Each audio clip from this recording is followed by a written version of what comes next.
This is going to be a video tutorial on how to wrap text in VS Code. Let me jump over to VS Code here. I am on VS Code now. If you look at my screen right here, I have a little scroll bar at the bottom of my screen because all of my text is not fitting within my viewable area.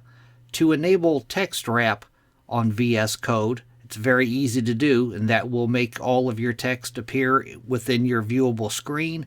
You want to go up to the top up here, up to the View tab. You want to click on View. Then at the very bottom, right down here, VS Code calls it Word Wrap. The keyboard shortcut is Alt+Z. I'm going to click on Word Wrap. Now that scroll bar is gone from the bottom of my screen, and all of my text fits within my viewable area. That is how to enable text wrap in VS Code. Thanks for watching.